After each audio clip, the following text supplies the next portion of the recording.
All right, next up,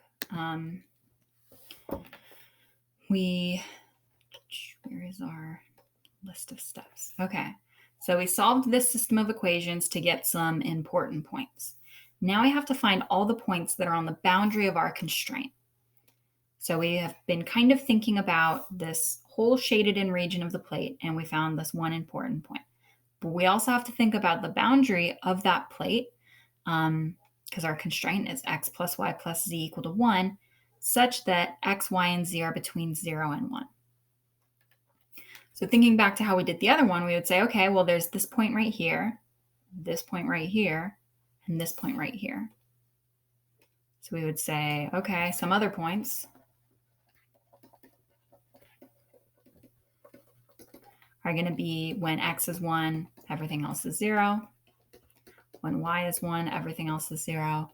And when z is 1 and everything else is 0. Those are endpoints of my plate.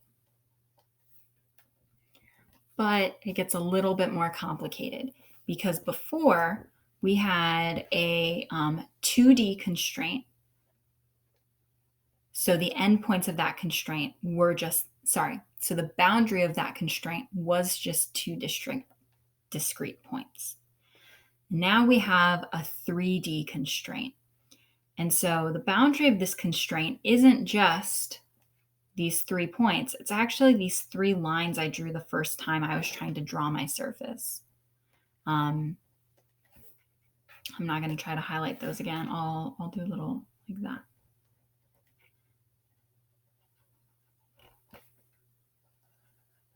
So these lines aren't inside the boundary of our plate, or aren't inside the plate itself. They form the boundary of the plate. And so the lines that we are going to care about now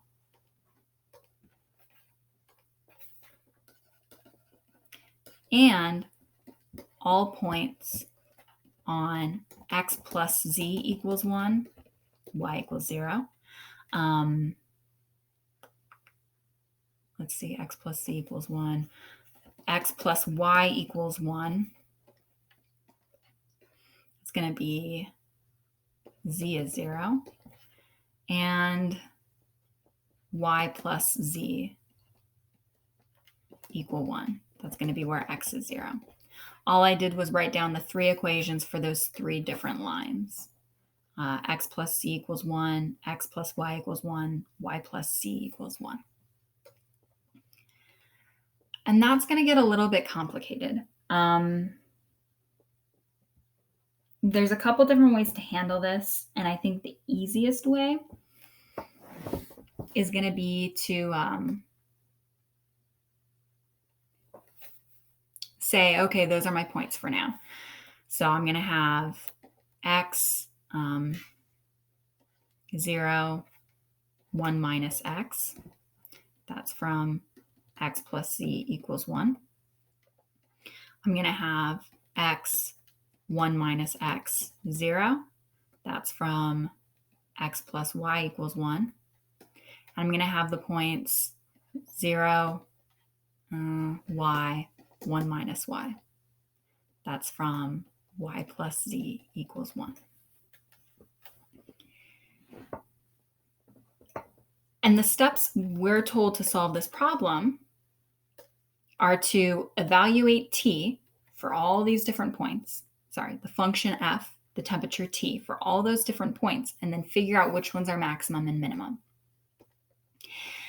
And if you wanted to do that, it would be very difficult because t is complicated, and now you have 3 very complicated sets of points to apply here. So instead, you're going to think, I'm trying to find a way to write here. I'm trying to find the largest and smallest values of f when I plug in these points.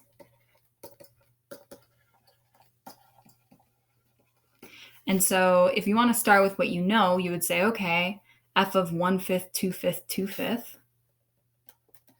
F of 1/5, 2/5, 2/5 is going to give me, I'm plugging it into this function, which I have on my piece of paper right here. So 4 minus 2 times x squared is 1/5 squared, minus y squared is 2/5 squared, minus z squared is 2/5 squared.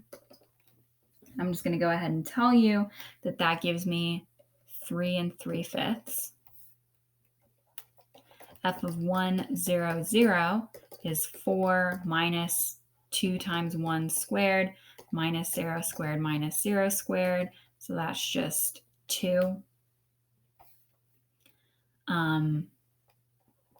F of 0, 1, 0 is 4 minus 2 times 0 squared minus 1 squared minus 0 squared is 3. And f of 0, 0, 1 is 4 minus 2 times 0 squared minus 0 squared minus 1 squared is also 3. All right, so I started with the numbers that I did know. I found those important points. I found these important points. And I found these important points. And I did the first several. Now I'm down to these. I could compare which of these numbers is biggest and which of them is smallest, but I haven't dealt with all the points that are important yet. So even though it looks really intimidating, I'm going to start plugging in points and try to figure out what to do next. So remember, my f is 4 minus 2x squared minus y squared minus z squared. And for my first set of points, it's going to be x, I think 0, 1 minus x. Yeah, okay. So I'm going to get there that f is equal to 4 minus 2x squared minus 0 squared minus 1 minus x squared. 4 minus 2x squared minus 1 minus 2x plus x squared. That's 4. Sorry, let's do all the x squareds first. So minus 2x squared minus x squared minus 3x squared minus 2x plus 2x, 4 minus 1 plus 3. So that's what f is along that line. And I want to find the biggest and smallest possible values to plug in, which it's kind of hard to guess from this.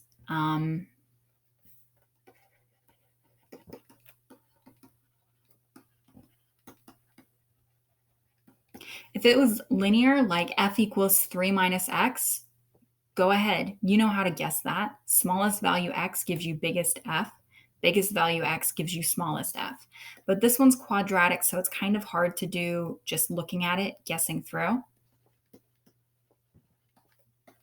This is one where we got to go back to Calc 1.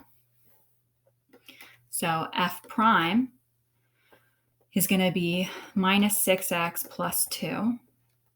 And if we want that equal to 0, we know that that means x is 1/3.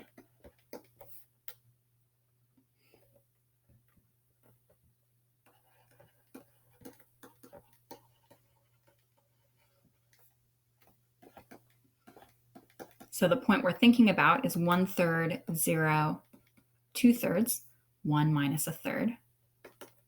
And f is equal to minus 3 times 1/3 squared plus 2 times 1/3 plus 3. And 1/3, 0, 2/3. That one gave me 3 1/3. I'm just not doing this calculator part to try and save on time. You would find that just like with arithmetic. How are we doing on time?